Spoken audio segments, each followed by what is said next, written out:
We've got video that you won't see anywhere else and that you need to see. Our cameras captured a massive surge of migrants flooding across the southern border from a country that you may not expect. They are Chinese. Large groups of Chinese nationals seen here being processed by Border Patrol agents. Only our cameras were there. The majority of them single adult men hoping to cross the border in San Diego and leave the Chinese Communist government behind. That's what they say their intentions are. And if that's the case, who can blame them? Or is there something else going on? Still, the wave of Chinese migrants is adding to the stress already rippling throughout San Diego, which is considering a multi-million-dollar vote today to help handle the increased crush of migrants flooding the area ever since September. Joining us now with more is NewsNation correspondent Allie Bradley. She's all over these stories on the border. We see your video every day, but this is different, Allie. Why are we seeing these Chinese men now? Yeah, hey, Brian, we're seeing people from all over the world. Down here in Lukeville, Arizona, we're seeing people from Senegal. Where are you guys from? Morocco. Okay, we got Morocco, we got Senegal, we've got people from Sudan. I've talked to them all. Now, here's the thing, Brian. The people from China, they're flying in directly to Ecuador because they don't need a special visa in order to do that. And NewsNation has been able to obtain numbers exclusively showing that just about 10,000 Chinese nationals have crossed into the United States over the last 2 months. That's compared to 24,000 for the entire last year. So a sizable jump there. And we are seeing this influx in migrants all over the southern border. A long line of Chinese migrants stopped and processed by Border Patrol. The language barrier drawing the process out. NewsNation cameras were there as it happened. Hundreds of migrants setting up shelter, waiting to be processed.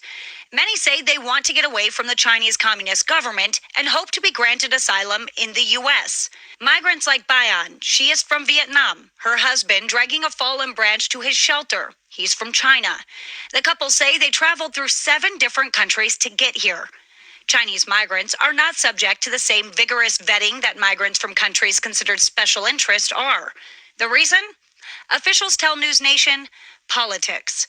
Still, the concern once again is the potential threat from unknowns crossing into the U.S., something FBI Director Christopher Wray discussed today at a Congressional Oversight Committee hearing. As you say, there's the unknown unknown and the known unknown. Right. But what I can tell you is that our 56 Joint Terrorism Task Forces are working their tails off to make sure that they suss out and identify potential terrorist suspects, whether they're on the watch list or not. The sudden crush of migrants, both from China and around the world, are straining support systems in border towns like San Diego.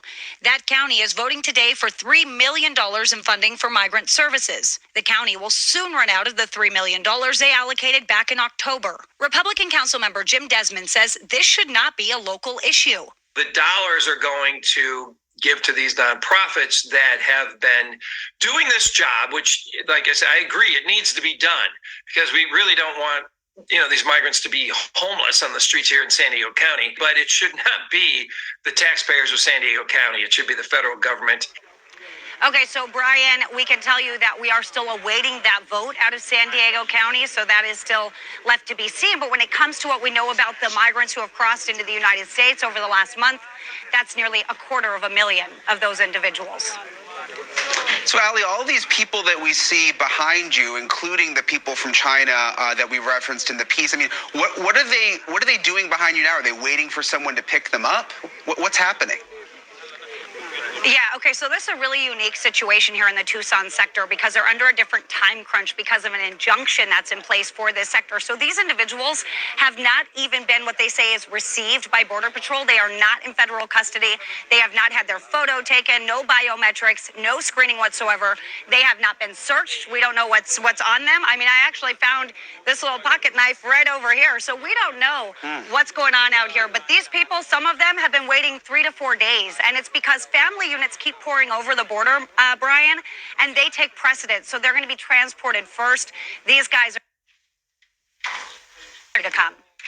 Really eye-opening report, Ali. Thank you. Our report on the surge in Chinese nationals at the southern border. It got the attention of at least two GOP presidential candidates who will be taking this center stage tomorrow night at the Republican primary debate. Former UN Ambassador Nikki Haley posted on X, China knows the easiest way into America is through our southern border. Close the border, protect our homeland. While Florida Governor Ron DeSantis also responded on X to our report saying, this is not normal. Our country is being invaded. We cannot afford to take half measures or make excuses on this issue. We must stop the invasion, take the fight to the cartels, and finally build the border wall. As your commander in chief, I will get it done.